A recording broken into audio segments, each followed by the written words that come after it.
To demonstrate inheritance, we're going to use the classic object-oriented example of the person class. The person class is defined on line 3 using the keyword class. The name of the class, in this case person. The body of the class, the code that defines the class, is enclosed in braces, beginning on line 4 and closed on line 30. Everything between those braces belongs to the class person. On line 5 and 6, we define two attributes of the class. They are both adorned with the private keyword, meaning that they cannot be accessed by any code outside of the code defined in the person class. On line 8, we've defined a construct method. This is the constructor for the person class. When our application creates an object of type person, this is the function that will be called to create that object. And this function takes two arguments, person's name and ID. Notice that on line 8, the construct function has no access specifier. By default, if no access specifier is included in a function definition, the function is public. Again, by default, a function is public if no access specifier is provided, which is okay for our construct method. We want it to be public. Notice inside of the function block for our construct method, on line 10, we're calling a function string to lower, str to lower. This function simply takes the value of the argument person's name, converts all of the characters to lowercase, and returns that value, which we assign to the private attribute name using the this variable and the arrow operator to access that attribute. Again, pay particular attention to this syntax for accessing attributes within a class. Then we take the ID argument and assign its value to the national ID attribute. On line 13, we have a public function getName that simply returns the value of the name attribute. On line 17, we've defined a function setName that takes an argument newName. The function is adorned with the protected access specifier. The protected access specifier tells the PHP preprocessor that the subclass has access to this method, otherwise the method is private. And in this method, we convert the argument newName to uppercase using the str to upper function and assign that value to the name attribute. On line 21, we define a function setNationalID that accepts an argument called ID. Notice the adornment on this function. On line 21, final and private. Private meaning that this is inaccessible to any code outside of the class. Final tells the PHP preprocessor that this function cannot be overridden by a subclass. And there is no code associated with this function because it's our design decision that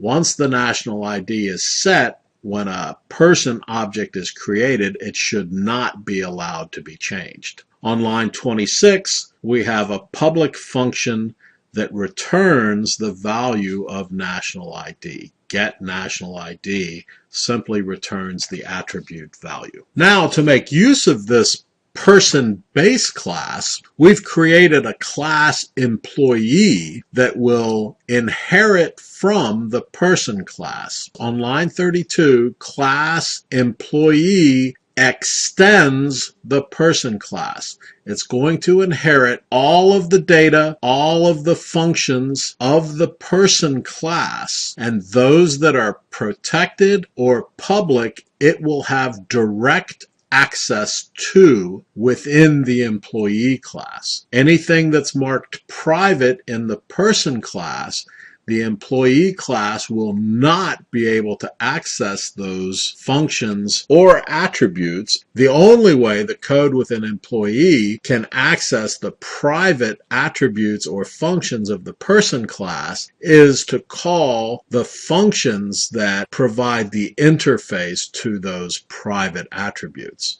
So the definition of the employee class includes two private attributes, employee ID and department. Then we have our constructor on line 37. The construct method, again, with no adornment for access specification, which means by default it will be public. The construct method takes three arguments: employee name, national ID, and department. When our code creates an employee object, part of that creation of the employee will be to create a person object as part of the employee object. So our code needs the arguments necessary to create the person object. In this case, employee name and national ID. So on line 39, we call the constructor, the construct function for the parent class person. Notice the syntax: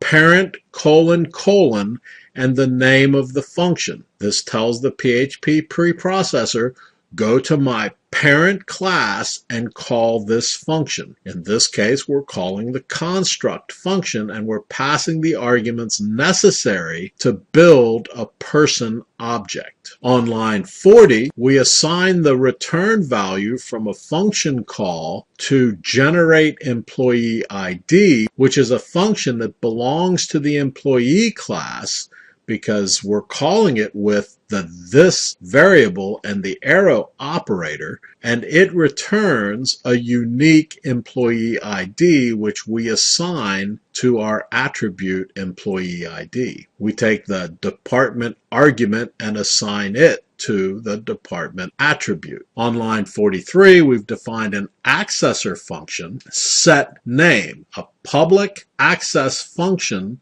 setName. Now notice that setName is the same function as what we've defined on line 17 in the parent class. So the setName function in the employee class on line 43 is an override of the function in the parent class. In our case, we're simply calling the parent version of setName within the override in the employee class. On line 47, we've declared another final private function called setEmployeeID. Again, final tells the PHP preprocessor that this function cannot be overridden. Private tells the PHP preprocessor that no code outside of the employee class can access this function. And again, our design decision is that once an employee ID is assigned, it cannot be changed. We have no code implementing this function. On line 52, we have a public function to access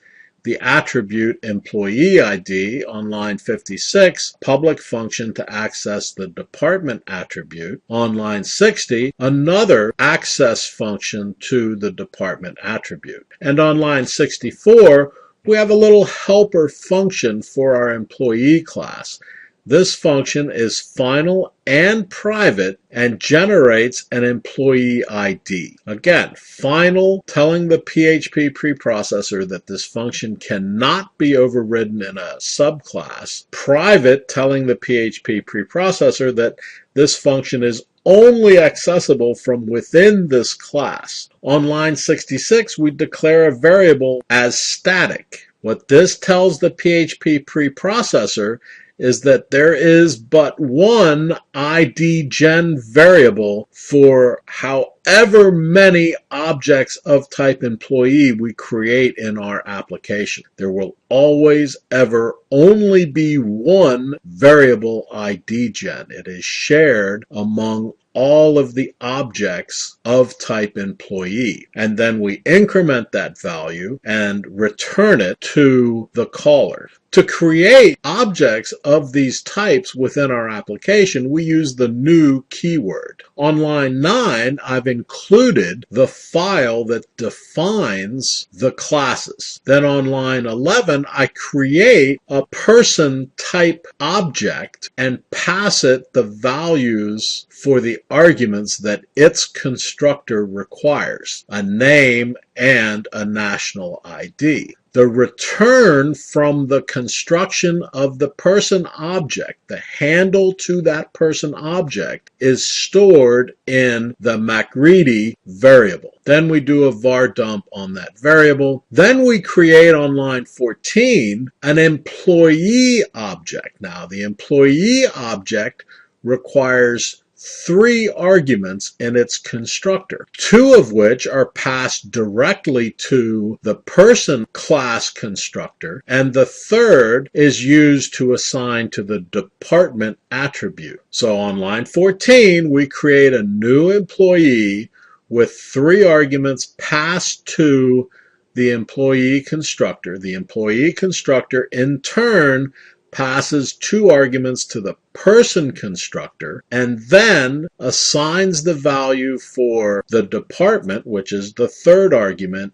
and assigns a value to the employee ID with a call to the getEmployeeID function, then returns a handle to the newly created employee object, and we store that handle. We assign it to the Roy variable. Then we dump the variable on line 16. On line 17, we create another employee object. When that object is created, its handle is passed back and stored in the Inara variable. And on line 19, we dump that variable. So let's see how this runs. Reload the page, and we'll notice that object 1, the first var dump, is of person type, and we get a list of the attributes of the person type along with their access specifier. So we see that the attribute is name from the person class, and it is a private access specifier. Its value is RJ MacReady, and it is of type string and size 13. The only other attribute of the person class, the national ID, also private, is an integer whose value is 1, 2, 3, 4. And then we dump the 2 employee objects. Employee ID is a private attribute of the employee class of type integer whose value is 1. Now recall that the employee ID is populated using a static variable in the class, which means that that variable only exists once for all instances of the class, and that we increment that value after we return from the call to the function getEmployeeID. So our first employee object has a value of 1. We would expect that our next employee object has a value of 2. And certainly it does. Here is our second employee object. And again, the value of the employee ID attribute is 2.